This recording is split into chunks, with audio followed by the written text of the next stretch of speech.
Hi everyone, welcome to the Confidence and Connection webinar. I'm really excited to get into this. Obviously, I've been putting this together for quite some time, and you guys all coming on here to hold space really means a lot to me. So thank you for coming. I have a lot of content to get through. Fingers crossed we get it done in the next 2 hours.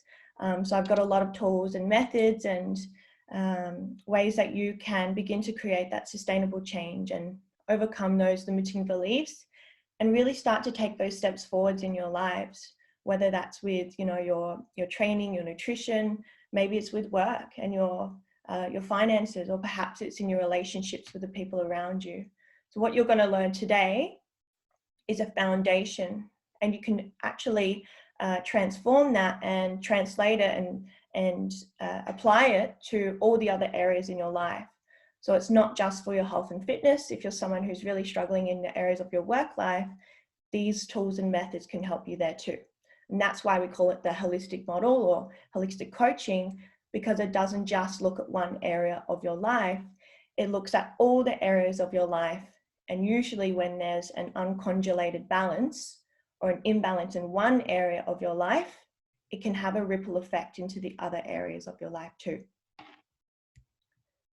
So at any stage throughout today, if you find something that's really useful or you learn something and you want to take a photo and upload it on Instagram, just make sure you tag me, because I'm really interested to know what you're all getting value from and what you're learning.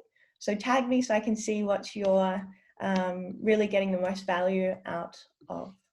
So today's topics, we're going to be focusing on why is it so hard to make change last, self-sabotage, why we do it and how we can begin to prevent it, emotion in the body, understanding what kind of physical sensations are and what are they telling us, how they can begin to create energy blocks and ultimately a dis-ease in the body, determining obstacles that might be holding you back, neuroscience and the central nervous system, why your subconscious mind doesn't want you to change. This one is a huge one. How your thoughts and beliefs shape your reality and personality, how to gain self-worth and confidence, stress on the body and how to emotionally self-regulate, create alignment between what you say you want and what you're actually doing, and the mind-body feedback loop. How can we begin to have less turmoil in our lives and more embodiment with what we truly want? There's so much happening at the moment, girls. There's so much changing, whether that's because you're a bodybuilder and you're competing very soon, or perhaps you've moved into a new industry, a new career because you've lost your jobs. With all of this change, people are now looking for answers, and we're understanding, we want to achieve these goals, and how do we actually become successful in them? And I see that a lot of us are searching for that. We're looking for those methods. We're looking for the answers, and we are often not quite sure where to start, and we look in the wrong places without having quite a clear direction. We're often more aware of what we don't want and what we want to move away from than what we do want. And we spend a lot of time fixed on all the things we want to change in our lives, and we want fixed on all the things that we want to be different. And we don't really know where to start, especially when there's so much conflicting information out there. We get messages like this from the media, and it makes it really bloody hard. Excuse my French, it makes it really fucking hard for us to move forward and cultivate self-love, body acceptance, a good relationship with food, a good relationship with ourselves. We're getting messages that are implying that we're only beautiful based on what we see on the outside. And I think now, as new approaches like neuroscience and new approaches like NLP are becoming really mainstream, people are beginning to open their eyes and starting to become more in alignment with moving towards the health and well-being. However, the only trouble is when we try, we begin to face these challenges along the way. We begin to fall into old patterns of self-sabotage, only to end up right back where we started. Dieting is a perfect example of this. Something that's temporary. We do it, we don't do it. We do it, we don't do it. It's all or nothing tendencies. So aside from having, a direction or, like structure, if you're just jumping on, I'll get you to put yourself on mute. Lack of structure, starting too big or doing everything at once. The biggest problem that people have creating change is often not knowing how to go about it. The how is often the piece that's missing. So who am I? You might follow me on Instagram, maybe you're in the Facebook group, but maybe you don't even know my journey. Maybe you haven't listened to my podcast. So let's do a quick little brief intro. So I've been in the industry for actually quite a small amount of time, only been in the health and fitness industry for 5 years. And I started out being this girl here in the top corner. I hated my body. And quite ironically, I was very passionate about movement. I was a classically trained dancer and I was with the Australian Dance Theatre. So ironically, I had this body, but I was moving frequently. But I was very consumed in a lot of toxic behavior, partying, drinking, eating a lot of shitty food. Nicole, can you just put yourself on mute, please? Thanks, hun. So I decided to turn my life around after a really traumatic event in 2017, where I went on an overseas holiday, and I thought I was going to lose my life there. So adversity actually came at a very grateful and fortunate time for me, because I was consumed in this toxic behavior here and a really dark space. And I don't think I would have stepped out of that and changed my life if I hadn't had faced that adversity. So I took a leap of faith after that and moved out of the dance industry into the fitness industry, where I became a PT back home where I was living in Adelaide. From there, I decided to upgrade and move to Sydney, where I now live here. And I've been here for, how long have I been here? A year and a half, where I'm now a PT at Fitness First. And obviously, if you follow my journey, I'm a bodybuilder as well. Really passionate about that. And along this fitness journey, I have discovered more about the mind and how this little girl here on the left, although she really wanted to be healthy and fit like, all my dance friends, I just couldn't seem to overcome my sabotaging behaviors, the binging, the drinking, all those coping mechanisms that had come from, something that I experienced when I was a lot younger, but I didn't understand it. I had no awareness of it. So last year in May, I began learning about neuroscience in a study group. And what fascinated me so much was how our brains are responding to our experiences. And then based on, childhood or maybe through high school, our belief systems that come with us, how they influence who we are today. So I did a deep dive, really big deep dive, read the book, studied, did some really intense transformational workshops. If you're interested in doing a transformational workshop, DM me. I'm not going to promote it here. It's a unique experience. So DM me if you're interested. I studied some more, completed my diploma, launched my online business, and now I'm a holistic coach and mind-body practitioner, where I help women like you break through your barriers, level up and reclaim self-esteem and confidence. So I've been right where you are, and in ways I still am. Body dysmorphia for me after bodybuilding competitions has really had a huge influence on my life. And that's still something that I'm working through to try and understand what a healthy relationship with myself and my food looks like. So I'm not perfect, but I have been paralyzed by my inner critic and my lack of self-belief. And it's a tough place to be.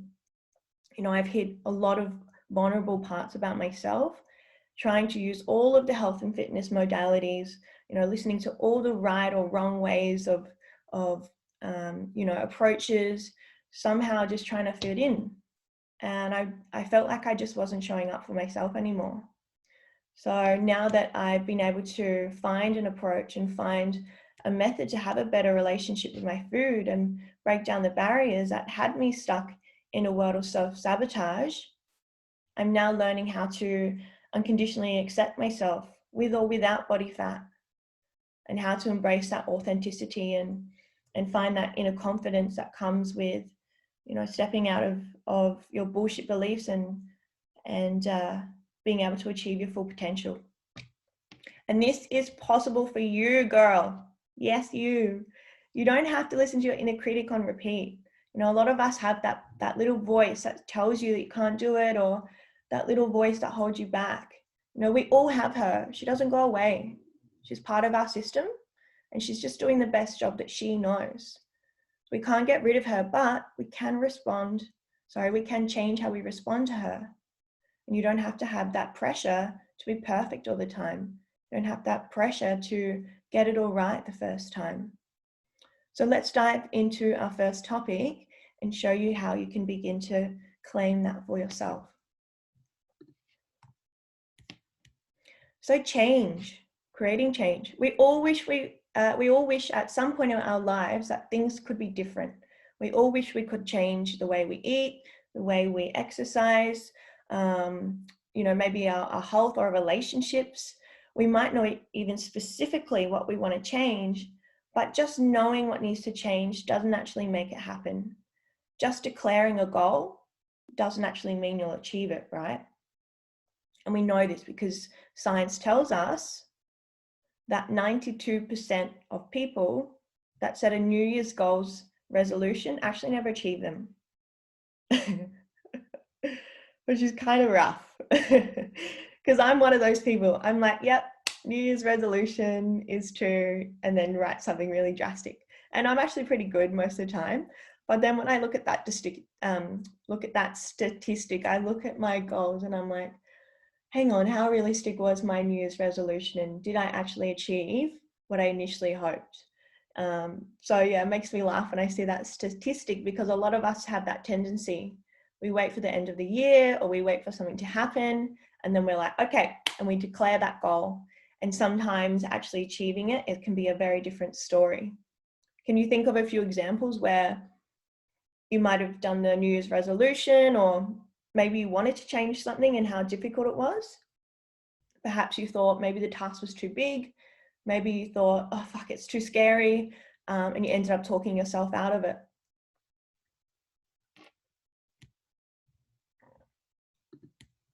So in order to change, the process that we need to follow is to change our thoughts and beliefs, our feelings and emotions, our behavior, and then ultimately our outcomes and changes. So what you think, feel, and do on a consistent daily basis become your habits, right? And most of our habits are very unconscious. Like we might just get up in the morning and brush our teeth. We might get up in the morning and make our bed straight away. We don't really think about them. And while those habits can be quite positive, we can often fall into very unconscious and destructive habits that do not support our goals. That's where that self-sabotage comes in. And then it can become really hard to change them when they become habits. You know, over these times, these destructive habits become programmed within the brain through a process called long-term potentiation. And so these programs become, you know, habitual. They become energetically wired within our brains and our nervous systems. And these patterns will either leave us wanting to take action or inaction.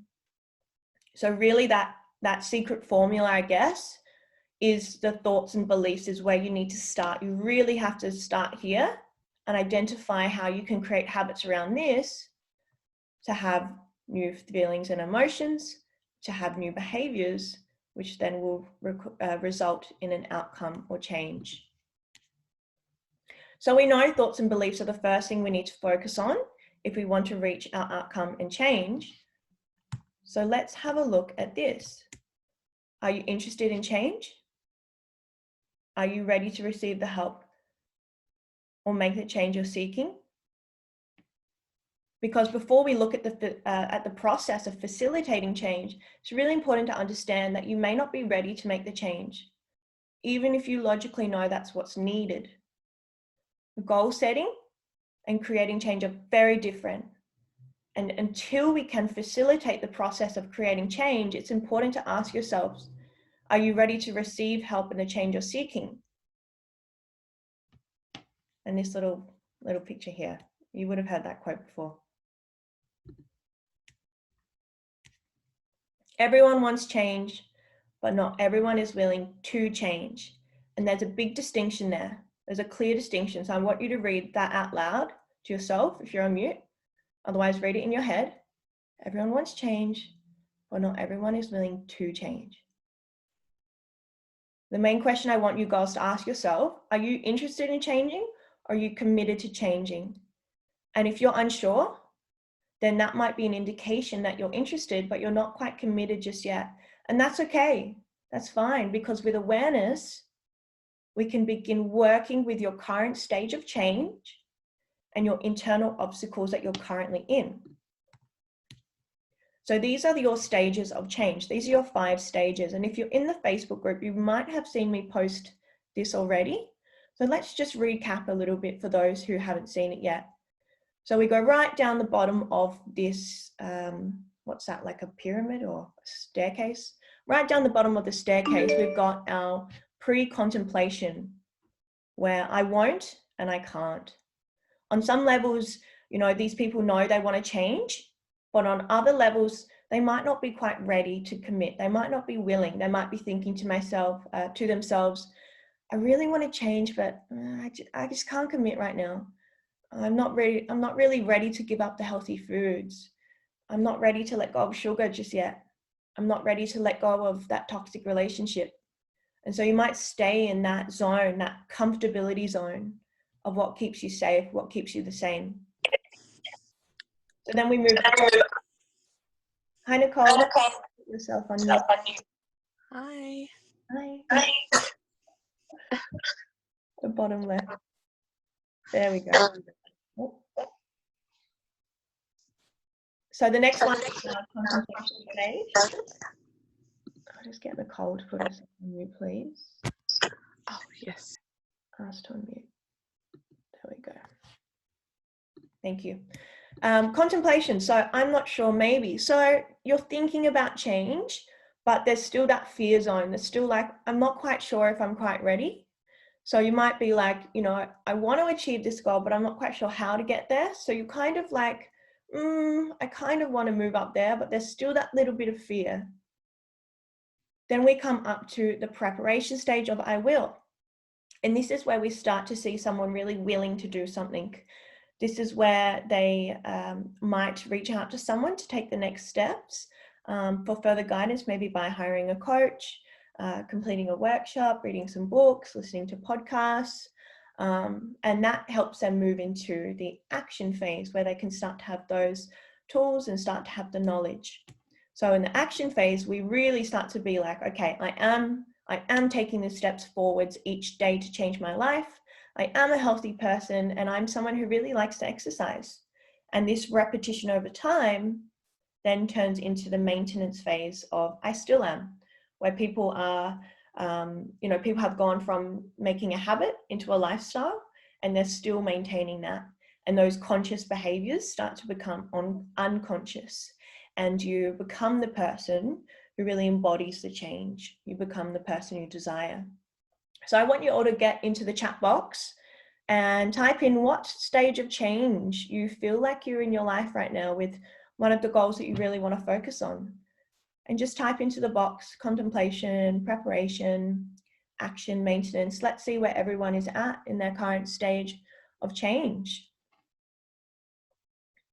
And it's okay to be in the stage of pre-contemplation goals. It's okay to be in that stage of contemplation, because with awareness and with taking responsibility and owning where we are, we can begin to take those steps to move forwards. As we begin to recognize what stage of change we're in, and we start moving up that stage of action, you know, most of the times people go straight from pre-contemplation all the way up to action. And then you're like, whoa, all these obstacles, procrastination, lack of motivation, fear. And then you fall all the way back down to pre-contemplation and you're scratching your head being like, fuck, you know, not knowing what obstacles were in your way that actually held you back. So when we can recognize the stage that we are currently in, we can go, okay, what's my next step? All right, I don't need to do all the things. Don't have to get it perfect all the first time, but I can take one step to move forwards into the next stage. I can go from, you know, I'm not quite ready into, well, I feel like I'm ready, but I'm not quite sure how. So owning that and becoming aware of that allows us to take the steps forwards. Common obstacles.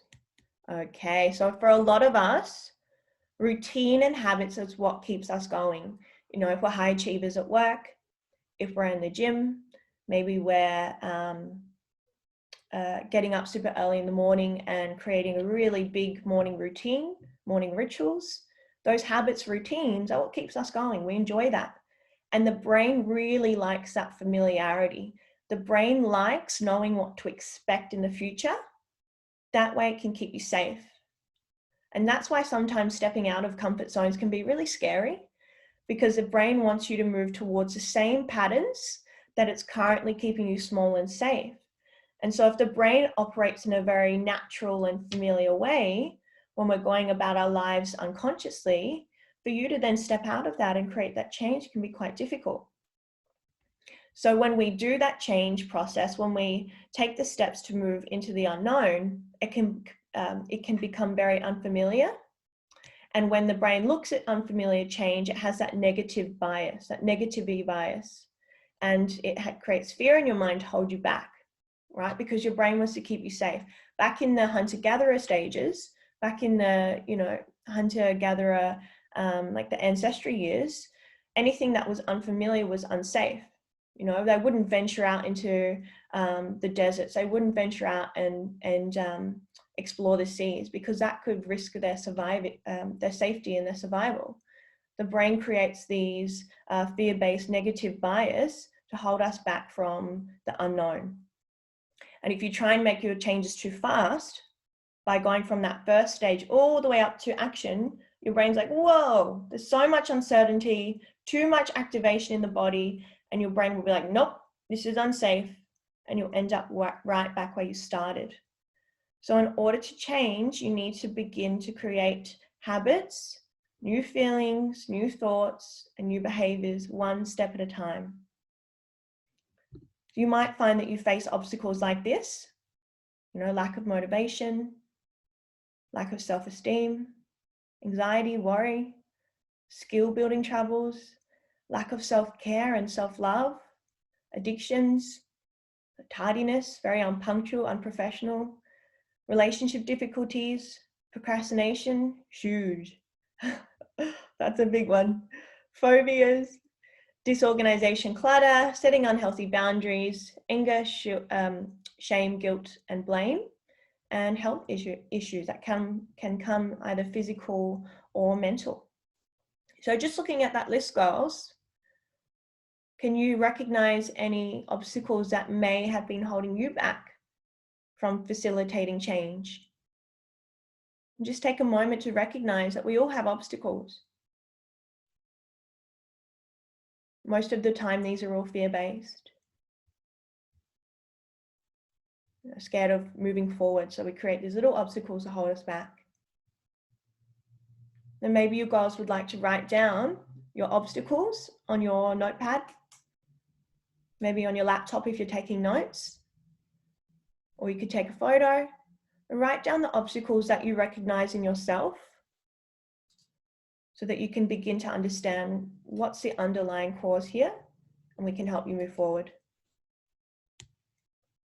Neuroscience, girls, the research has actually shown us that the brain is adaptable and can be changed. There's something called neuroplasticity. And with the right technique and these holistic tools that we're going to talk about, we can overcome these biological and mental barriers. It's much safer for the brain to have a plan. It's much safer for the brain to have that familiarity. So to overcome these obstacles that you see here, we really need to begin to change those negative beliefs and thoughts and feelings one step at a time.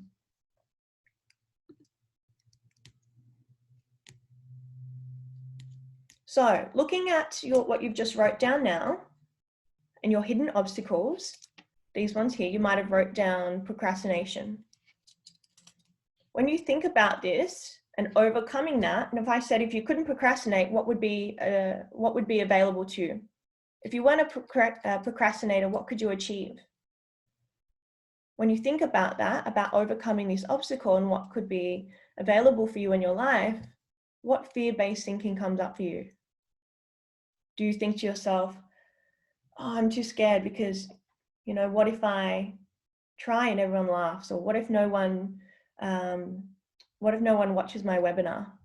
What if everyone, thinks that I'm not smart enough? Or what if I, try and never succeed? What is the fear-based thinking that comes up when you think about overcoming the obstacle? And I want you to write that down as well.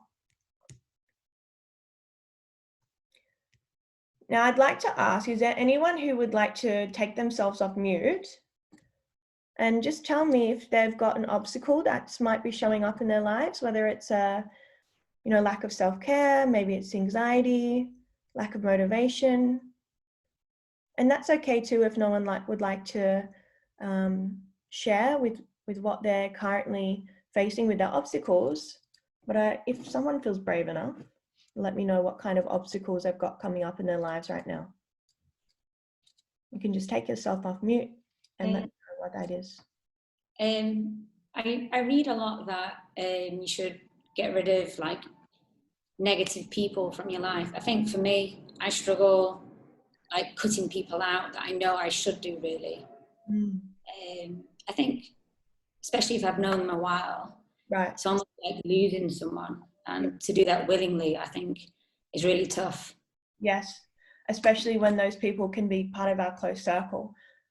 So Libby, what it sounds like is perhaps creating some healthy boundaries, and the lack thereof is perhaps an obstacle. Healthy boundaries. Yeah. So what's getting in the way of you moving forward between creating a healthy boundary between the people in your lives that you might not necessarily want to share so much energy with? I'm not sure I caught the question there. I think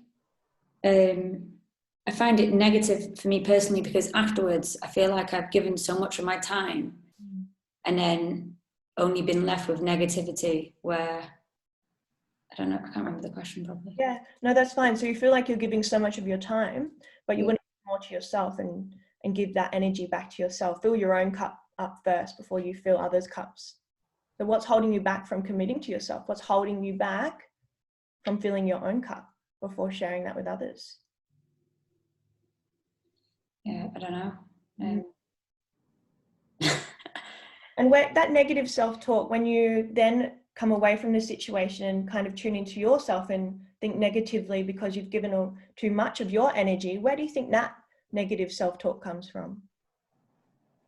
I think it's been around people that have a negative outlook on life and where I'm constantly trying to give them a positive mind.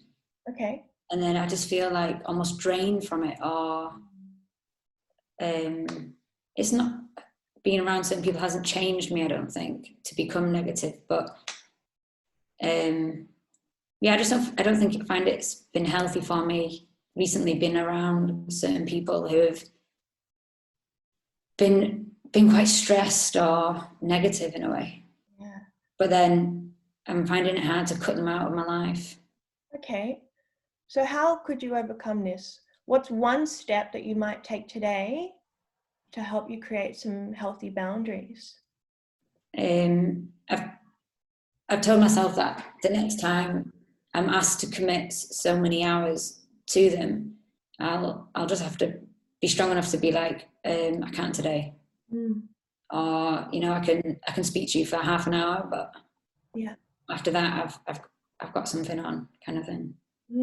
Fantastic. And creating those healthy boundaries by acknowledging what you value and being able to say no is really important to create those healthy boundaries. So you might like to write that down as one little step that you'd like to take, Libby, and keep creating those little boundaries between yourself and these people who may not be, you know, really negative people, but they're just putting off a negative vibe and draining a little bit of that self energy that you have in yourself. Now, did anyone notice how I didn't use any why questions when I just spoke to Libby? I didn't say, why do you feel that way? Why can't you move forwards? Why are you so negative? Why can't you put yourself first? Did anyone notice that I said, what's getting in the way of you moving forward here? I said, what's the negative self-talk and belief? And what kind of steps can you take to move forwards?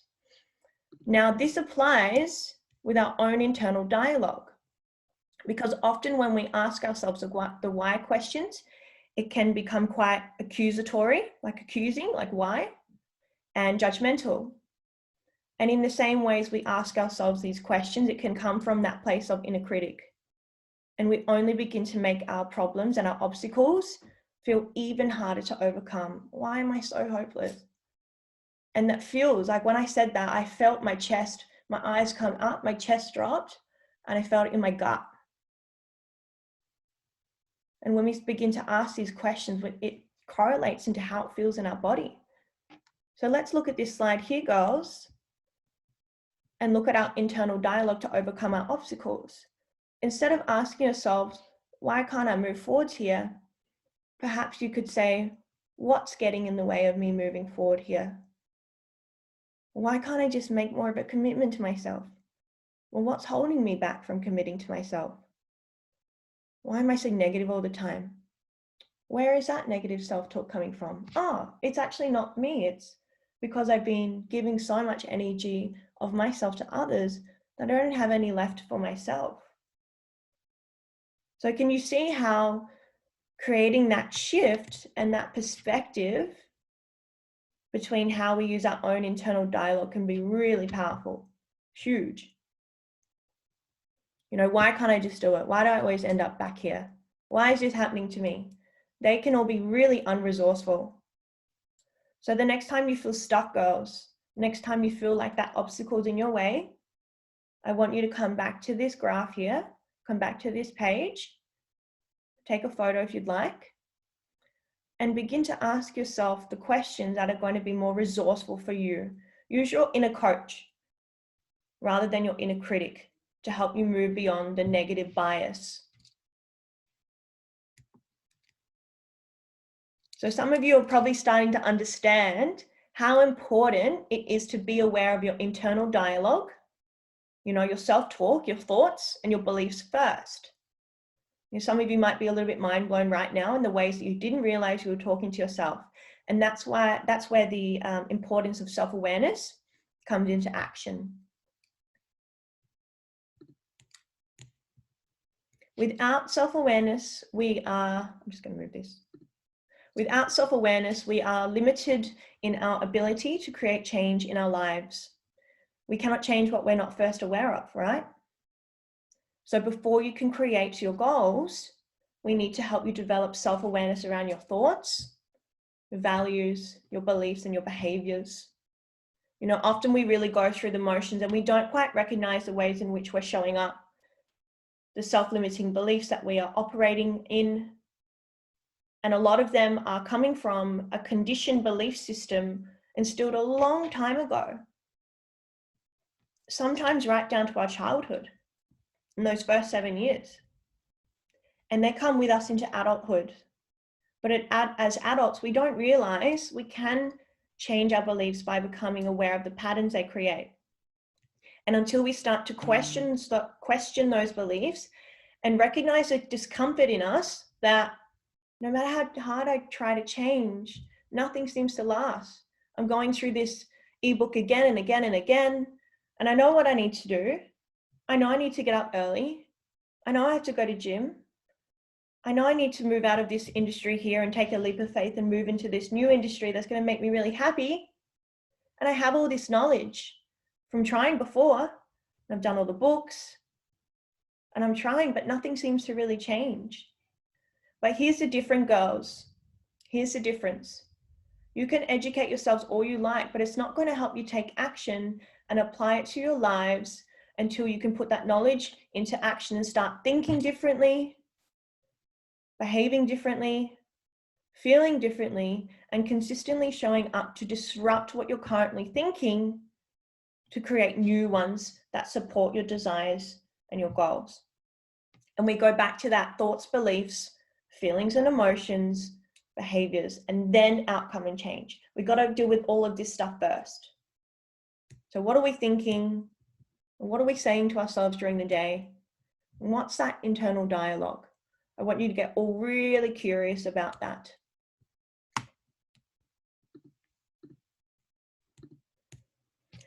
And without this self-awareness, we are going to stay stuck in that unconscious negative self-talk, where when you focus on that negative self-talk, your mind and body become influenced by the thinking, right? So before, when I said, why can't I just do it? And my chest dropped and I felt that feeling in my tummy, my body and my mind became influenced by my thought alone. So think about all your obstacles that are preventing you from moving forwards. Are they as a result of your internal dialogue? And then how can we begin to create the new feelings that are going to associate to help you move forwards? So with that awareness, we can use this little method here called Catch, Challenge, Change, which we're going to talk about in a minute. And then we can begin to create these new patterns through conscious conditioning. So your subconscious mind, now you might have heard me talk about this quite a lot actually on the Facebook group, on my Instagram. This is quite a fascinating thing here. So if we look at this little iceberg here, and down below here, the parts that we cannot see underneath the surface is your subconscious mind, and that has a 95 to 97% processing power. Whereas our conscious mind, the part of the mind that I'm using to talk to you all now, the part of the mind that Libby used to respond to me, the conscious mind only has a 3 to 5% processing power. So we are super limited for our capacity of conscious awareness. And neuroscience shows us that as we begin to become aware of our unconscious beliefs, our subconscious thoughts, subconscious feelings and behaviors, we begin to make them conscious and create new ones to replace them. But we only have a very small window to do that.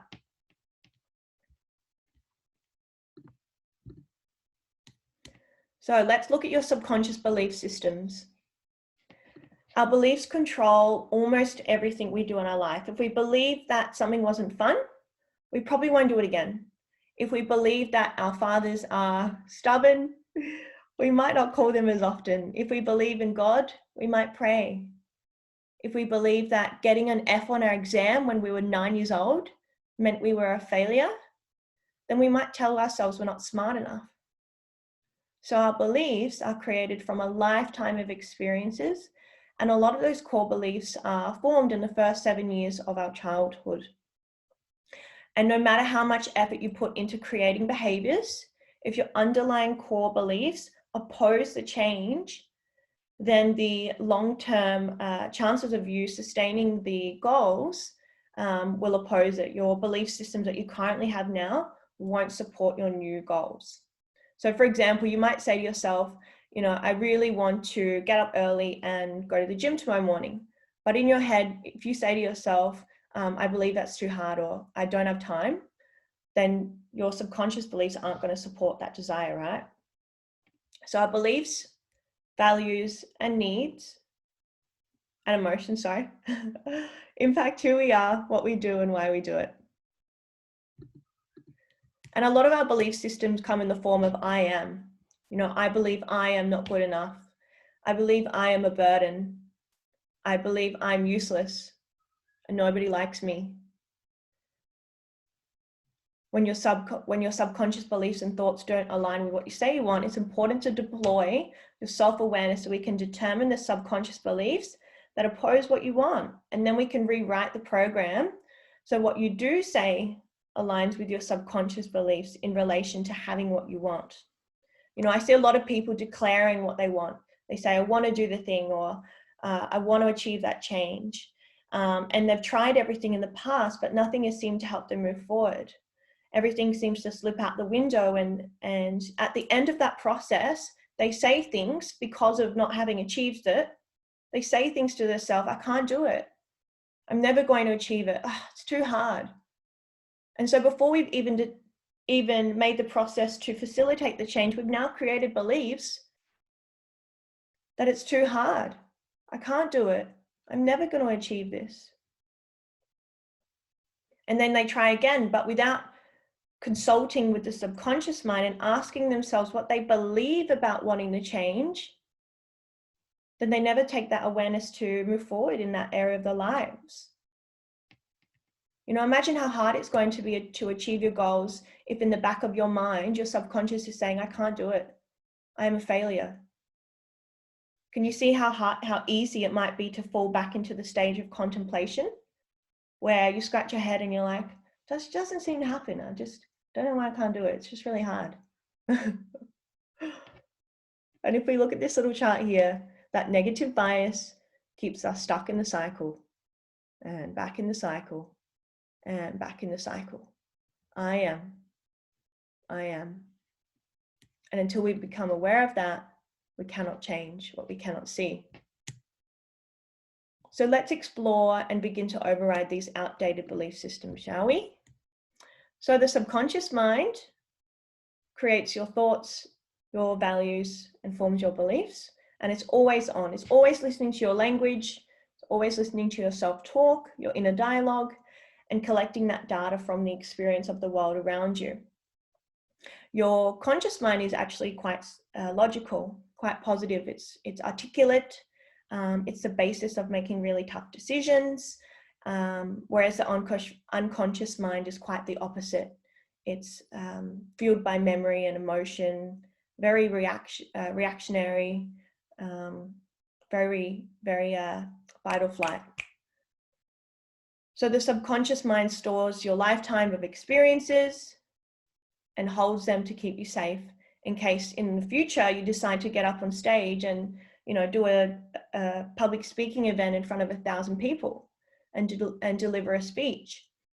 Your subconscious mind might say, no, you can't do that. Remember in grade 3 when you stood up in front of the class and everyone yelled at you or everyone laughed and the teacher said that you weren't a good student? You know, that's not safe. Remember what happened?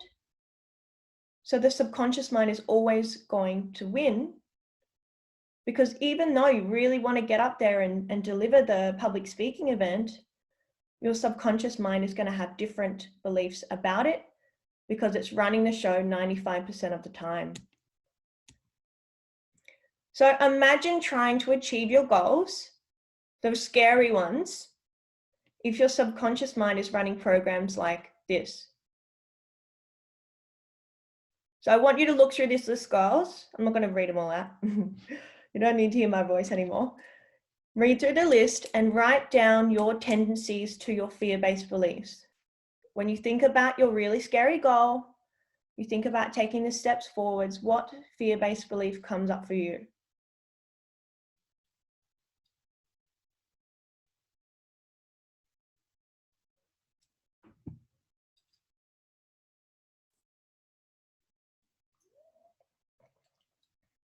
My biggest one is that I'm not good enough.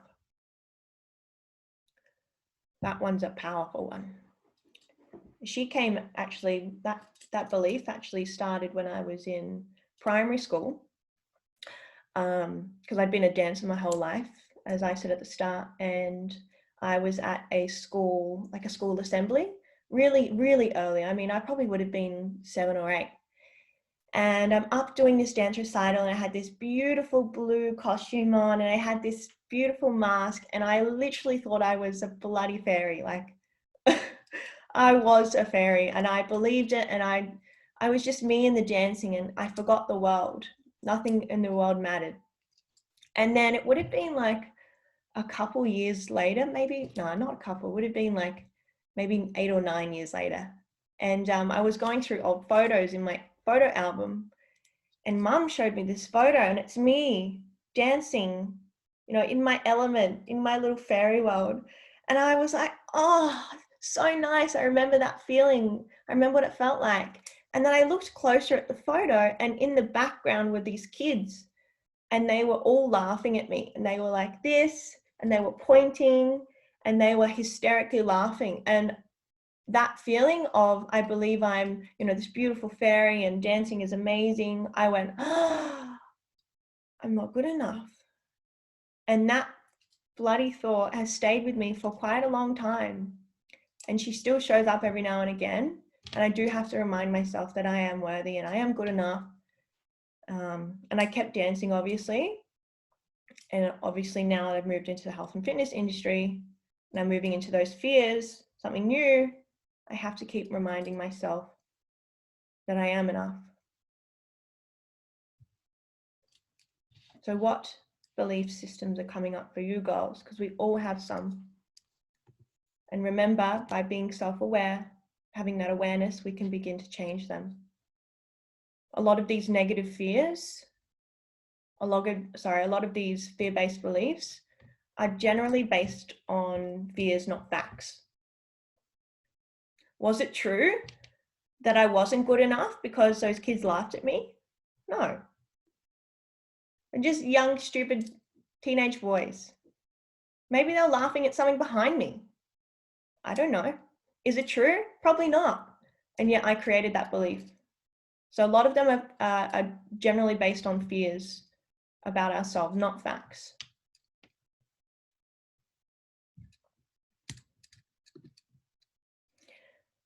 True or false? I want you all to get in that chat box now. True or false? In order to break beyond conditioned belief systems, so the subconscious mind and the conscious mind have to begin matching each other in a coherent fashion. True or false? The subconscious mind and the conscious mind have to begin to match in a coherent fashion. The answer is true. In order to break past your conditioned belief system goals, we do have to get the subconscious to match your conscious mind. Otherwise, we get stuck in a world of self-sabotage. And if you're trying to lose body fat, if you're trying to get fit and healthy, it's pretty likely that you've tried a lot of methods. It's quite likely that you've tried several different times and different methods to reach your desired weight loss, or maybe muscle gain, or maybe you're trying to follow a ketogenic nutrition plan. Notice that I didn't say diet. Ketogenic nutrition plan. So you're going to have all different variants of success based on what you're trying at the moment. And throughout your fitness journey, you would have been very careful of what you ate. Maybe you even labeled food as good and bad. And you may have restricted eating your favorite foods, and maybe moved your body or exercised more than you should have. And during this process, girls, you probably developed thoughts and beliefs about what getting lean or getting healthy or exercising means to you. If you didn't achieve the things you wanted, you might have said to yourself, it's just so difficult losing weight. I just really hate eating healthy, to be honest. I always put that weight back on. I take it off and then I just put it on. I have too much body fat. I'm not good enough. I never look like the girl in the gym next to me. I'm never going to be as good as her. I'm just tired all the time. I just can't do it. And I'm so freaking hungry all the time. Why am I so hungry all the time? That one's, if you're a bodybuilder, you'll know that one. So you look at all your self-beliefs that are coming up based on you really trying to want to achieve change, and yet you don't achieve it, and an obstacle steps in your way, and because you can't overcome the obstacle, you go, oh, it's just too hard. I can't do it. I'm not good enough. I'm never going to be as good as the girl next to me. Initially when you first started your training journey, initially when you first started your approach to health and wellness, it might have been really positive. However, you might have along your process begun to develop these negative belief systems around your self-worth, your body shame, your guilt around eating certain foods that you love. Food's not good and bad, just has a different caloric intake, less nutrients. And it's highly likely that your reasons for wanting to lose body fat now, or your reasons for wanting to go on a nutrition plan, or your reasons for wanting to change your body might be now driven by these conditioned beliefs that you don't feel worthy, or that you feel like you're not good enough with body fat. I felt that, especially after competitions. I felt like I wasn't good enough to put body fat on. And it took me a while to forget what other people thought of me and look at what I thought of myself. And even still, that was hard to accept, that I'm okay with body fat. And that's where the self-sabotage can stem from. You might not voluntarily or consciously want to binge. Consciously, you don't want to spend the weekend overeating and then having to damage control Monday to Friday. But if your subconscious is running belief systems like, it's just so difficult to lose weight, you know, I hate dieting, I always put the weight back on. What kind of outcomes do you think that you're going to have sticking to your nutrition plan?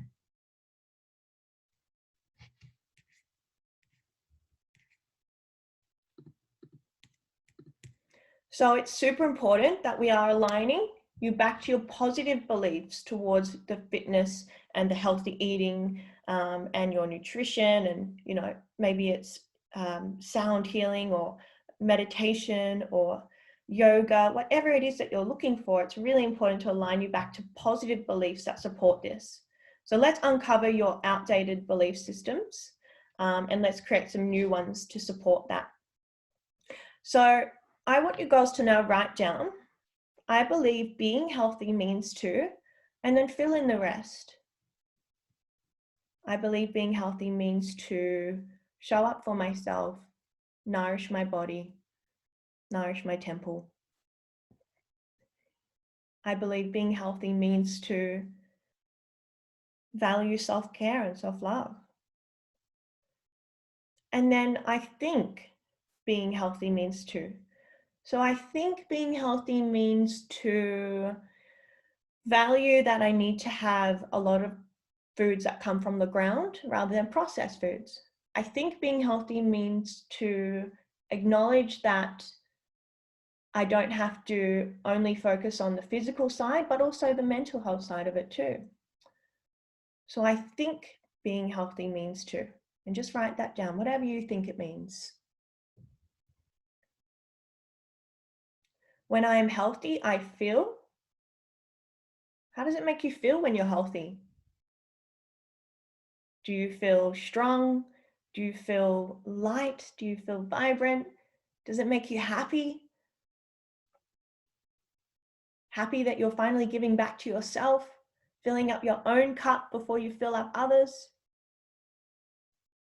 And then if you were to become that person, if you were to behave like someone who values health, who values fitness, who values yoga, whatever it is that you really value, if you were to behave like that, what would that mean?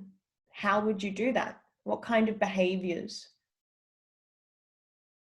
associate with becoming that person? That means to show up early, wake up early. Behaving like someone who values fitness means to ensure I'm following my training program. Behaving like someone who values health means to ensure that I'm having a work-life balance. So from here, you're going to look at what you've written down.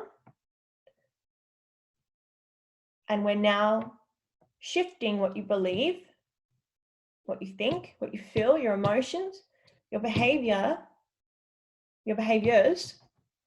so that we can facilitate the process of the outcome and the change. Rather than, I believe being healthy is too hard. It's not too hard, it's hard work. But once the habits become unconscious, just like brushing our teeth, where we just do it, then it becomes really easy. So can you see how your unconscious beliefs might be affecting what you're currently doing in some of the areas of your life that might be opposing what you'd rather be doing? Did anyone discover something really mind-blowing from that exercise? I can't see anyone's faces, so you'll have to put yourself off mute and let me know. Everyone's like, yes, but I don't want to share. That's fine, you don't need to share. Okay, so catch, challenge, change. I mentioned this very briefly before. This is a fantastic method. Oh, there we go. This is a fantastic method. It seems very simple because all we're doing is 3 things: catching, challenging, and changing. Very simple, but very effective. So by understanding and utilizing what we just learned about the mind and our thoughts and our beliefs, we can begin to guide ourselves through the necessary steps towards catching those negative beliefs, catching the self-talk of, I don't feel good enough. We challenge its validity. Is it a valid thought? Well, for mine and my experience as a little girl, it wasn't true. Like I said, those boys were young, immature. They could have been laughing at someone behind me. And if they were laughing at me, does that mean that I wasn't good enough? That I wasn't a good dancer? No. So we challenge it. Is it really true? Is it relevant to who we are now? Not really. Call the bullshit on these beliefs. And then we're going to change it. We're going to change it to a new belief that supports your desires and your goals. So for example, I'm not good enough. Challenge it. This is not true. I am enough. Change it. I am enough to prioritize self-care. I am enough to eat foods that nourish my body. I have overcome challenges in the past. I can do this.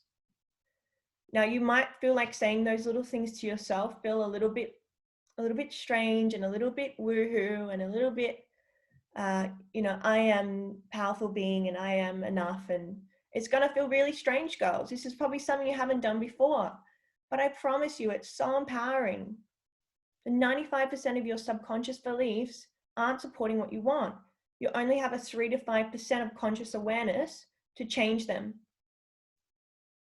So use this little method here to catch the negative thought when it comes up. Challenge it. Does this support the goals that I want in my future? Is this really supportive of me and who I am right now? And then change it, create a new one. Hang on, okay. Let's just take a step back here. Instead of reacting, respond to it. Okay, how can I show up in the world with this new belief and keep saying it to myself? I am enough. I am enough.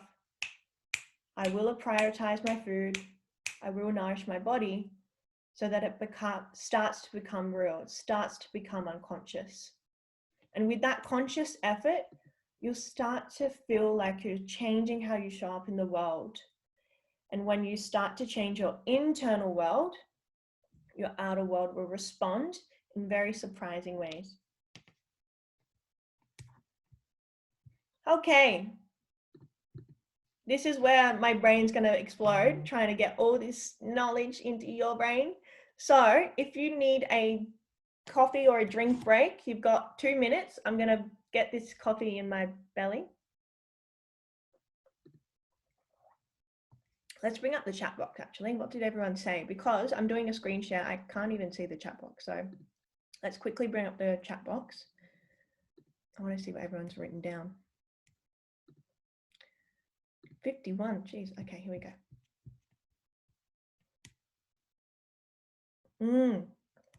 Preparation, action, preparation, action, action, action, action, contemplation, contemplation, action, action, action, action. Ooh, a lot of action takers here.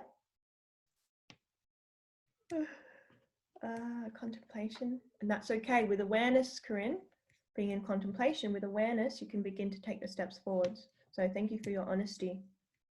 Action, baby, Susie. Oh, Lauren, moving into action, starting to find what tools I can use to implement the habits and changes in need to sustain change. Beautiful. And as you start to find those tools and implement these new ones, you're going to find that these negative beliefs are going to come up, Lauren. And you've now got this new beautiful tool that you can use to support the tools and the habits and the changes that you want to make. So they can support you really nicely. Nicole, oh, sorry, that was a private message. Yes, it's going to be recorded. Nothing, it'll be recorded, Nicole. Deb, bloody 99% of them. Love you, Deb. Love you, Deb. Oh, God. Can we add perfectionism in conjunction with procrastination to this? Yes. Yes, yes, yes, yes, yes. So if we look at, sorry, Corinne just said, can we add perfectionism in conjunction with procrastination to our list of obstacles? Yes. If we look at anything that stems from fear, perfectionism, we look at that. Well, if we don't try to do anything and we only do the things that we know we can do perfectly, We don't have to do the things that are really scary, right? We only do the things we know we can be very perfect at. So we wouldn't even try to, get on stage in front of 20,000 people because we wouldn't do it perfectly. We wouldn't consider that to be an opportunity for us. So yes, definitely an obstacle. Good quote, Belle. Okay. iPhone said, who gave me the shivers? I don't know who iPhone is, but has iPhone got her photo on so I can see her little face? Where is she? Where's iPhone? No, okay, she's photos off. That's okay. Okay, Belle, I deserve. Yes. Talisha, such a good tool to use. Yes, it is. Okay, back to screen share. I hope everyone's got their coffee or had their coffee. PowerPoint, there we go. Okay, so introduction to neuroscience. This is the fun stuff. This is where I get to tell you about all the theory. So bear with me. I have simplified it. If you get lost, put a question in the chat box. I can always respond to the questions at the end of the webinar. So the mind-body feedback loop.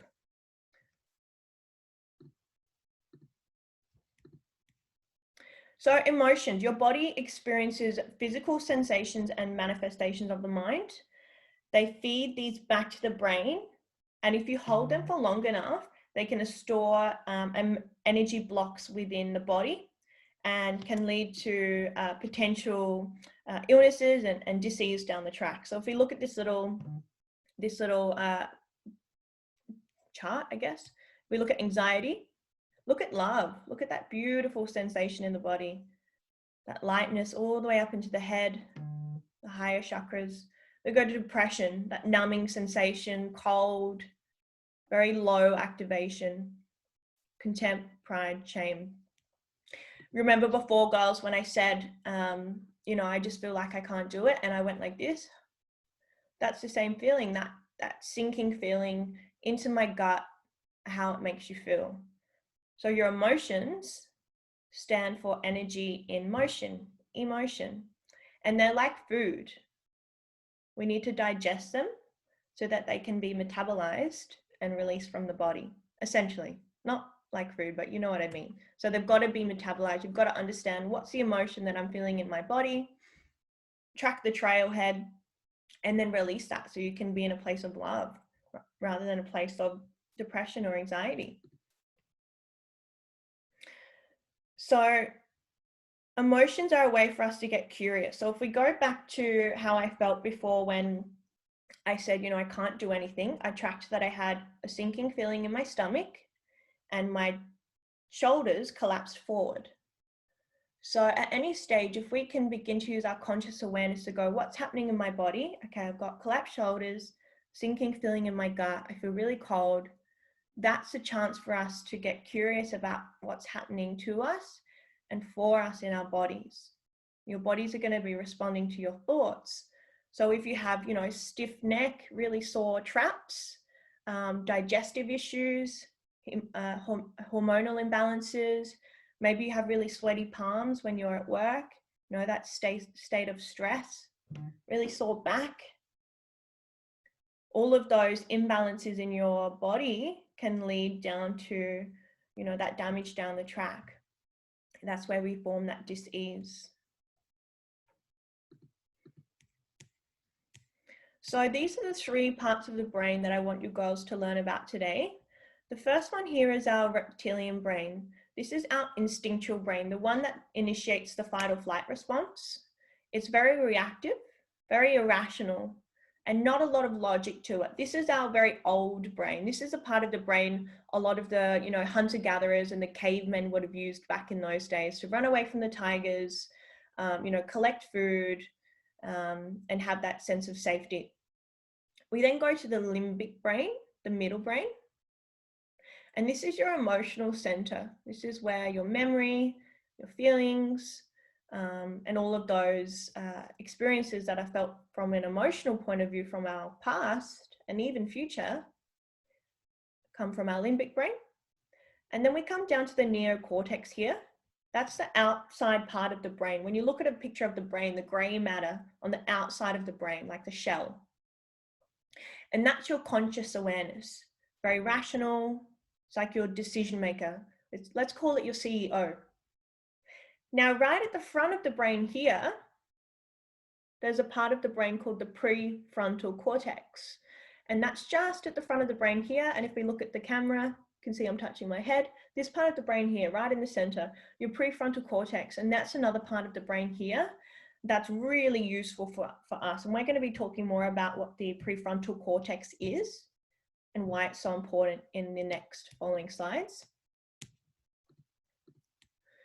So as humans, we share that same sympathetic nervous system response as animals do. We have that protection mechanism built in, that fight or flight response, so that when there is danger, let's say there's a burning building, we do run for our lives. We do flight. Or when we're being attacked by someone and we need to do our self-defense, we fight. We have these survival mechanisms to keep us alive. It's an inbuilt mechanism that your reptilian brain uses to protect you from the outside world. Now, when we fear anything, and even if that's something really small, like getting on stage, maybe we're in traffic and that fight or flight response is coming up, I'm gonna be late, my boss is gonna yell at me. We enter that fight or flight response. And our brain is there to protect us at all costs. It doesn't know that you need to get to a meeting early. It doesn't know that you want to get on stage and be an empowering voice for women. It just thinks it's scary based on the emotions that you give it. And once triggered into the fight or flight, your survival pathways take over, and all that rationale, all that conscious awareness goes out the window, and your system floods with stress chemicals. You know, you might get the self-talk as well, the fears, the memories, the gut feeling, sweaty palms, increased heart rate. You know, your brain and your body love you and they want to keep you safe, but they just have a really hard time telling the difference between fact and fiction. You know, imagined or real. Is there really a threat in front of me, or am I just 20 minutes late for a meeting? Your limbic system is your emotional center. We can often refer to that as the part of the brain that holds the emotions and memories from your past. And that's where we check in to feel something in our body. Your brain, this part of the brain scans your outside world and it challenges what it sees to reinforce emotions from your experience in front of us based on your past. So let's say you were really bullied when you were quite young and the kids said something that made you feel self-conscious about yourself, and that made you feel like your survival was at risk because no one was your friend. And if in the future now those same repetition behaviors come up, your limbic brain will be like, we recognize this has happened in the past. And it will reinforce those emotions and that experience in front of us based on what happened in our childhood or even, you know, our later high school years as well. And that's when your memory can either stop you from doing something in the moment and create that fight or flight response and send it back up to the reptilian brain. The neocortex, this is your newest brain. This is our walnut-shaped brain, the squidgy-looking outside part of the brain. And that governs your higher thinking. This is where all your problem solving comes from, where you can be very logical, very rational. So your prefrontal cortex, that part of the front of the brain, is a really important part. It's like your, it's the CEO for your neocortex pretty much. And that's involved in the higher executive functions that allow you to be in your conscious awareness. And when that's offline, you go into your fight or flight state. That's where you can notice your thoughts, your feelings, and your beliefs when this is online. Whereas when you're in fight or flight, you just cannot. There's too much activation in your central nervous system.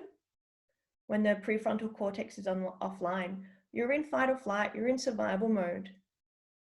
You cannot begin to create those rational decisions and have that really clever decision making. And when we stay in fight or flight for too long, the prefrontal cortex cannot do its job to regulate the body. And that's where we get that dis-ease. That's where we start to see the body produce these imbalances that we talked about before. You know, as cavemen, back in the old Stone Ages, our fight or flight was to help us to run away from a lion. Whereas now, a fight or flight comes up when we break up, traffic, work deadlines, running late.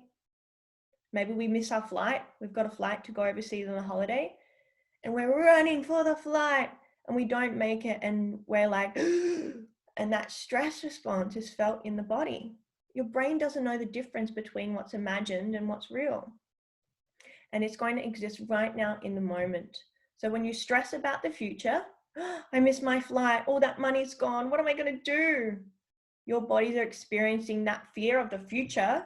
I'm going to be broke, I'm not going to have money, or whatever it is. My dad's going to kill me. Your brain will experience that as if it's happening right now in the present moment. So you might experience things like this. So physically, when your prefrontal cortex is offline and you're in fight or flight, you have these physical sensations here. Memories go, you know, really quick staggered breathing. Maybe you lose that sense of bladder, like you really need to go to the toilet, like that nervous pee. Does anyone get the nervous pee before they get on stage as a bodybuilder or before they go into a really important meeting? You have that nervous wee. Digestion is suppressed. You might be up all morning and evening and it gets to 3 p.m. and you haven't ate any food or drank any water. Got to get it done, fight or flight. And then emotional as well, that anxiety and overwhelm.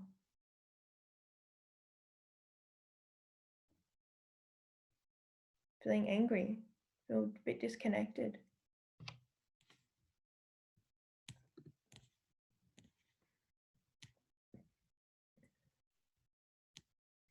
And I can hear some of you being like, stress is normal.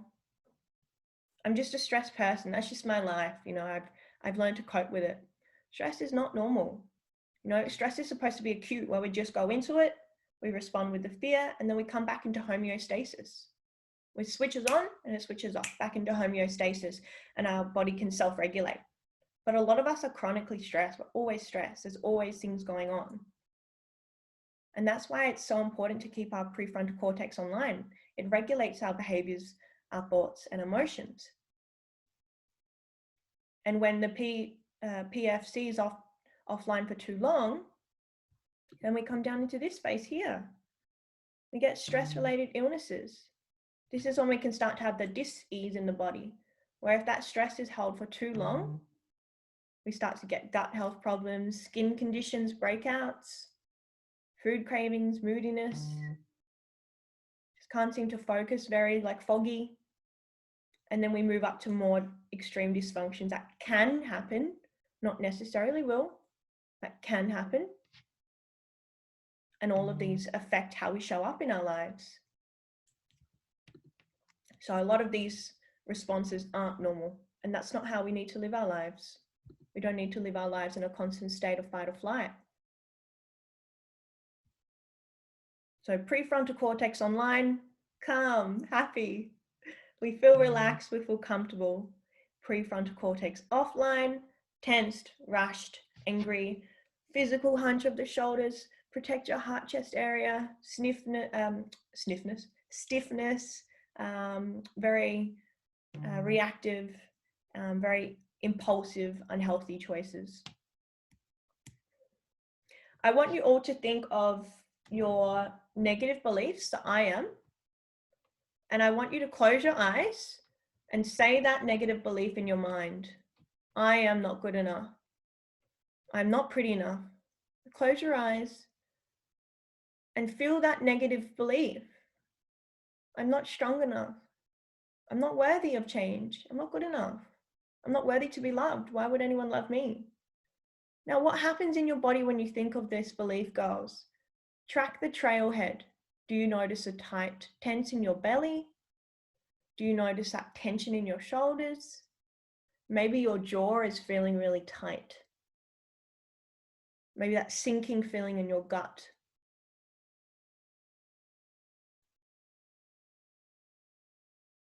And notice how that makes you feel in your body, girls. And if you hold that for too long, what kind of outcomes is that going to make you feel in your body? If you're getting more food cravings, bad sleep, now you can't recover from your training, now you've got to train harder, then you get an injury. And then we get stuck in that cycle, girls. So coming out of our stress response, coming out of our fight or flight is really important, really super important. So we have a beautiful thing that we can use to move us out of this response. And there's a part of our brain, there's something in our brain called neuroplasticity. And this one here allows you to literally change the structures of your brain. And up until about the 1960s, researchers believed that the brain was hardwired and fixed before a person reached adulthood. And now neuroscience is beginning to discover how that couldn't be further from the truth. We do have the ability to keep changing our brain structures throughout our lifetime. And this can be done by changing the ways in which our neurons fire, parts of our brain. So this little charge here, think of that like a energy charge, and they fire between all of these neurons. And this little thing here, this circle part, is called a synapse. So neuron is the like straight line, and a synapse is the circle part there. So when a neuron fires, which can be done through thought, can be done through a feeling, can be done through action, it releases a chemical into the synapse. And that's when we start to create connections around each other. The more we fire them, the more we fire the thought, the more we fire the action, the stronger our synapse becomes and the stronger our habits are formed, even if they're the ones that we don't want. Even if they're the bad habits or the sabotaging behaviors, it's likely that you form neurons that fire those repetitive behaviors.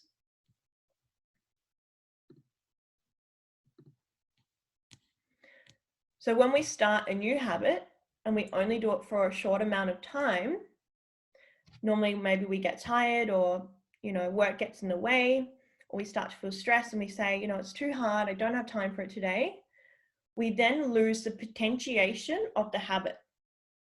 So long-term potentiation is strengthening the neurons and the synapses through the patterns, thoughts, feelings, and actions. So we want to create new habits, and we want those neurons to be really strong in the brain so that it comes unconscious and we just do it. So instead of down the track, you going, I can't do it, I'm too tired, and then you stop firing those neurons in the brain, the potentiation of that actually goes away. So we want to keep that long-term potentiation with our new habits that we're going to form and actually keep them. So for example, you might wake up tomorrow morning, girls, and you might go into the kitchen and make yourself a lemon tea with egg white omelette because you want to be healthy and you want to take some steps towards, having a really healthy nutrition plan. By doing that, your brain is creating new connections that support the potential to find a regular morning routine. If you get up the next morning and do the same thing, but this time you might add a podcast, you're strengthening the original connection, that original neuron, and then your brain starts to open new receptors nearby that might form new connections to neuron that really associate with podcasts and learning. So now you've got a neuron of an act of making an egg white omelette, and now you've connected it to the act of listening to a podcast and learning. And this neuron here strengthens. And then we do it again, strengthens, strengthens, strengthens. And that's how we start to create habits. Habit stacking, if you've read, oh God, what's that book called? James Clear, Power of Habits. Someone will type it in the chat box. Super common book that a lot of people have read. James Clear, Power of Habits, or something like that. He calls it habit stacking. We create habits on top of the other, and then we form new ones, and that neuron and the synapse in between strengthens. But if you girls wake up tomorrow and go, oh, I'm too tired, I don't have time, and you begin skipping that morning breakfast routine, the potential for this new behavior and habit to form diminishes over time.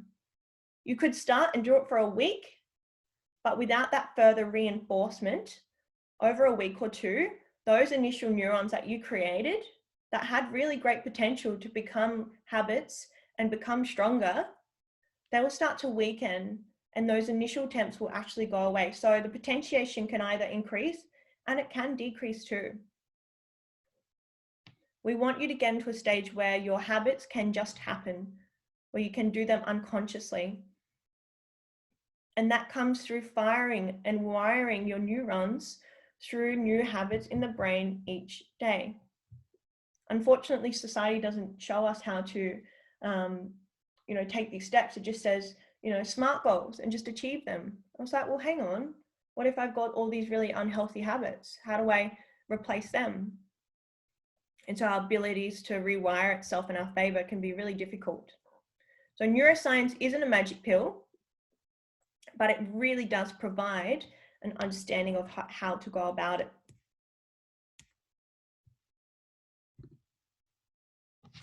True or false? I can change my brain structures through thought, emotion, and action alone. With neuroplasticity, I can create a new pathway towards my desired change.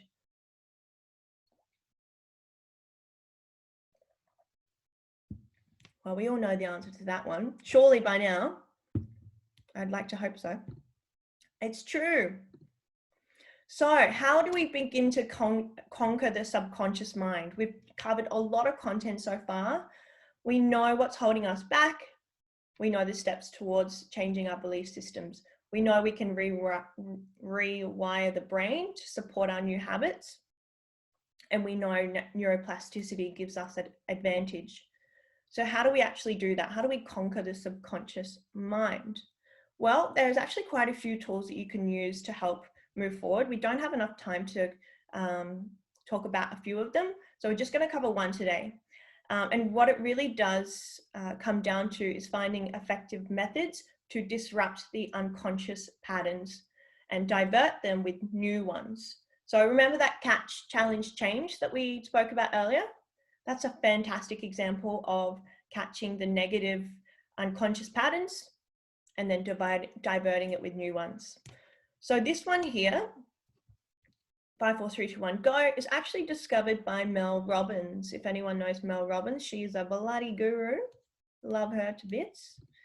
So if we look at the 5-second rule to breaking the self-sabotage behaviors, the brain has a 5-second window between making the decision to act upon something and your mind killing that idea with the action or idea.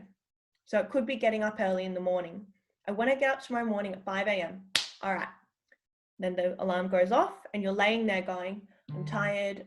I want to sleep in, do it tomorrow, have the day off. And in those 5 seconds, your goal that you declared the night before, gone. Your brain just killed it there.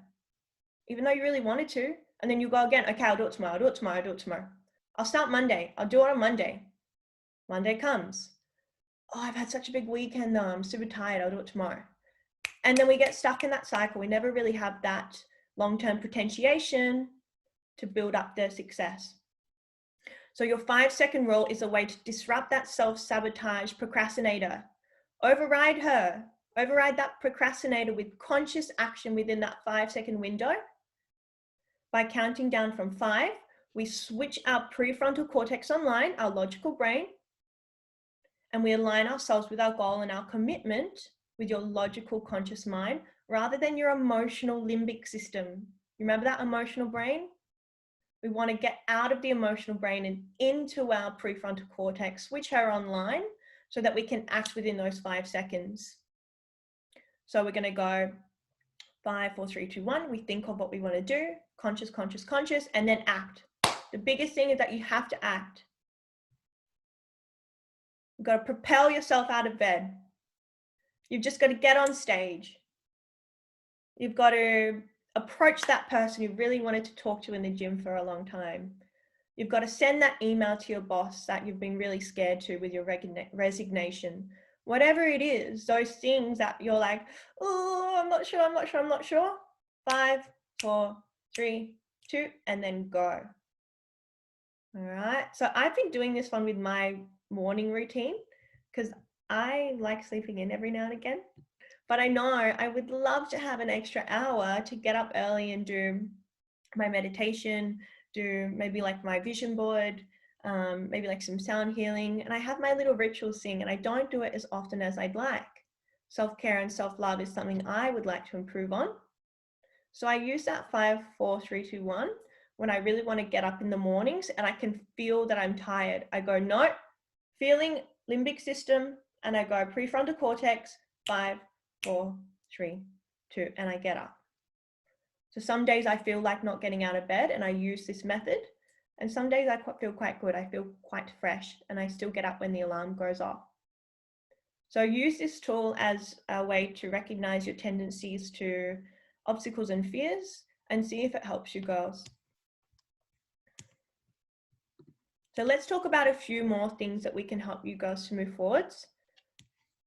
One of the biggest things is your breathing and your calm response. Our breath is our breath keeps us alive. It's our vitality for health, and it's very unconscious. We don't really think about our breath very often. We don't notice how our breath is. Is it shallow? Is it very what's the word? Ragged, like very short and edgy? What kind of breaths are you having throughout the day when you feel stressed? When you're driving in the car and there's traffic and you're tooting your horn? What kind of breaths are you having, girls? And deep belly breathing is the quickest way to initiate your relaxation response because it actually slows down your heart rate. It reduces the blood pressure. It slows the brain wave activity and reduces that muscle tension, that the traps start to relax because we go and we come back into the state of homeostasis out of our fight or flight. So anytime you're feeling like you are in that fight or flight state and you cannot use these other methods to bring you back into homeostasis, back to bring your PNF online, belly breathing is a really, really good tool. So you can see on the side here, it's a 4x4 method. This is the easiest one you can do because it's even throughout each side of the box. Breathe in for 4, hold for 4, exhale for 4, and then rest for 4. And I think the biggest one, I guess, tip, I could give you with this is to feel your belly move when you breathe. I'm a very high chest breather. I breathe like this sometimes. You know, like that big sigh, like the, I've had a big day, I'm stressed. We go right up into the shoulders and we go, ugh. But actually we want to use our diaphragm to breathe. We want our belly to expand. And I find this really easy to do laying down. And I'm not going to get you all to lay down now. But before you go to bed tonight, or if you have some time today, lay down on the ground or sit upright, whatever feels more comfortable for you. And we can practice the 4x4 breathing. Close your eyes. You breathe in for 4. Feel the belly expand, hold, and then really slowly exhale. The better you get at it, the longer that exhale can become. You might exhale for 12 seconds. Everyone's like, what? 12? Yes, 12 seconds. Really beautiful way to bring you back into your window of cognition, the space where your prefrontal cortex is online. Meditation.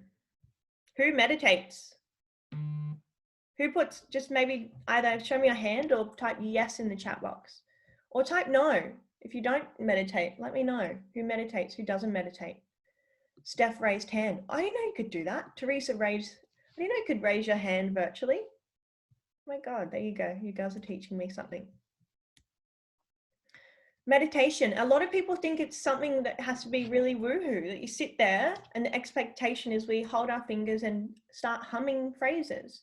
It doesn't have to be like that. The meditation is a simple act of just becoming centered within your thoughts. I'm not saying that I have to clear my head and clear my thoughts. Actually, it's the opposite. We want to notice the thoughts. What's coming up for me? How do I notice that? Is there a sensation in the body? Acknowledge it and then just gently let it go. And then another thought comes in. And then you find this really beautiful bliss state where you're just in self energy and your body is like tingling. You're having a total body sensory experience without your senses. And it's a state of bliss. And it's like, it might be 5 seconds, it might be 10 seconds. And then, fuck, I got to do that email. And then we just notice it and we go through that process again. Notice the thought, acknowledge it, let it go. And that's all it is. It's not about stopping your thoughts. It's not about clearing your mind. It's just about noticing what comes in for you and bringing your body back to, I just notice my breath. And eventually that goes into your day. Start to notice your breath more. Things come your way. You just notice them and you let them go without that judgment. So meditation doesn't have to be like this. I mean, if you wanted to. My girl Belle on this webinar, she is learning a lot about meditation. So perhaps one day she might walk us through a really nice meditation. But it can just be simply like this. Just sitting on the ground, legs crossed, eyes closed, hands on your legs. You can sit on a chair if you have problems with your knees. You sit upright on your chair with your feet planted on the ground, hands on your laps, eyes closed. So you don't have to do meditation, on a special pillow or with any humming music or mantras. You pick your level of beginner and you just start there and just start with noticing your breath. And then as you start to evolve, you can start to add little, guided things that help you align with sound healing or, mantras or whatever it is that your goals want. But meditation, my gosh, so many benefits. I mean, just look at all the things here that can be regulated through meditation alone. So if you're struggling with any of these things, any of them at all, I would highly recommend to get started on your meditation and increase the long-term potentiation of that habit becoming unconscious. You wake up in the morning and you just do 5 minutes. You wake up in the morning and you just do 10 minutes. It doesn't need to be an hour. But just by creating 5 minutes of meditation each day, you're firing those neurons in the brain, those habits, and over time, those synapses and those neurons become really wired within the brain.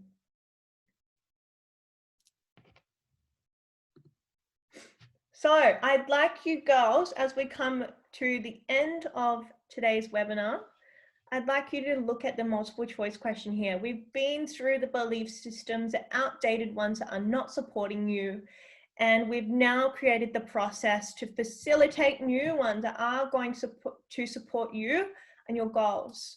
So looking at these here, and you can create your own if you'd like. None of the answers are right or wrong, they're all different. Which one do you think or believe about your self-love, self-care, health and well-being? Do you believe that you have the tools needed to override your self-sabotaging behaviors?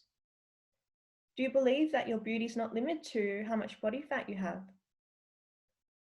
Do you believe that you're worthy of love, worthy of self-care, worthy of giving back to your body a nutritious food plan, worthy to nourish your body with water every day? Do you feel like you're worthy to give back to your body? And the last one, do you believe that you have the ability to change your thoughts, feelings, behaviors, and actions? You can either type yes in the chat box, or you can tell me what you believe. Now that you've outlined your old ones and you've created new beliefs, I want to know what your new beliefs are, girls. Please let me know. If anyone feels comfortable unmuting yourself and saying, I believe I have the tools I need, or you want to tell me what your beliefs are, you're going to really wire them in your brain, especially by saying them out loud in a space like this. So write them down in the chat box, girls, because these belief systems here that you just established today are going to help you with your goals. And it doesn't have to be with self-love, self-care, health, and well-being. Your belief systems can support your desires that you want to move forward in your work and your career. They can help you to move forward in having more adventure and having more play. I believe I do have enough time to put aside a Sunday to go explore and go on an adventure with my partner or my husband and have some time off work. I believe I am worthy of that work-life balance. What do you all believe now that we've created new ones? Do you believe that you're worthy? Do you believe that you're good enough?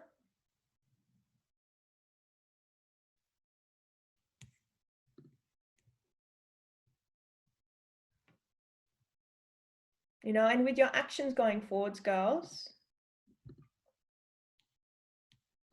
I want you to think about how you're going to show up in the world now. You've discovered that your thoughts, your beliefs, your feelings, and your emotions and behaviors all have such a huge and tremendous influence on your lives before you even achieve your change. So we all have the ability to change. We all have the ability to move forwards. We all have that opportunity to take the steps forwards in our lives. Life is happening for you, not to you. It's happening for you, and you have that ability to harness that with belief in yourself, to take actions on the things that are really important to you in your life. Create new habits. Become aware of the old habits that are no longer serving you. Become aware of the old belief systems that are no longer serving you. Become aware of the self-talk, the inner critic. Notice her when she shows up from a place of no judgment, because we don't want to judge our inner critic who's judging us. We'll create a new cycle of judgment. We notice the inner critic. We go, you're doing that thing again. But I know you're not true, because actually I consciously believe this thing that's going to support my desires in the future. And eventually we begin to turn down the volume of our inner critic. She goes, but this thing, and I feel like maybe now I don't have a place to serve you anymore, and that's okay. I can just chill here in the background. And if you need me, I'll be listening and watching. But we're just going to turn down the volume of her so that the other parts of your system can come into play. Turn down the volume of your inner critic and turn up the volume of your warrior. Turn up the volume of your nurturer. Turn up the volume of your lover, the hustler, the athlete, the inner coach, the phoenix. That's one of my parts. That's a story for another time. Turn up the volume of all these parts of your system that are super resourceful and really helpful in aligning you and creating a coherence between what you believe you want and what you're actually doing. Create an alignment between those in your life.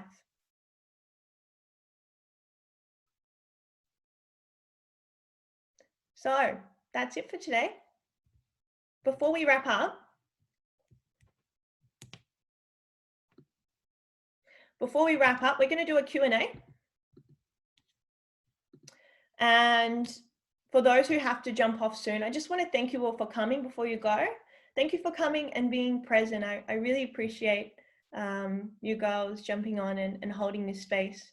My first webinar. So yeah, it just means a lot to see all your faces come on, some familiar, some really unfamiliar, which means even more to me. So you girls don't know a lot about me and yet you're still here to learn from someone. So I really appreciate you coming on and being open to learning new information and sharing what you've been noticing so far. And I want to know, before you go, if you have to jump off, what was one thing you learned today? Comment in the chat box and let me know. What was one thing you learned? Did you learn how to notice your self-talk? Did you learn how to create a new tool to override them? Or did you just simply learn that, oh my God, like all of these self-talk and belief things, like I'm not this person that is experiencing something on my own. Actually, it's part of my brain structures, and a lot of people around me are experiencing that. I thought it was just me that felt that way. My gosh, Nikki feels that too. Nikki feels like she's not good enough. I'm not alone in my experience. Wow, I feel really supported. And then you can begin to create the steps forward. So what did you learn today? I want to know.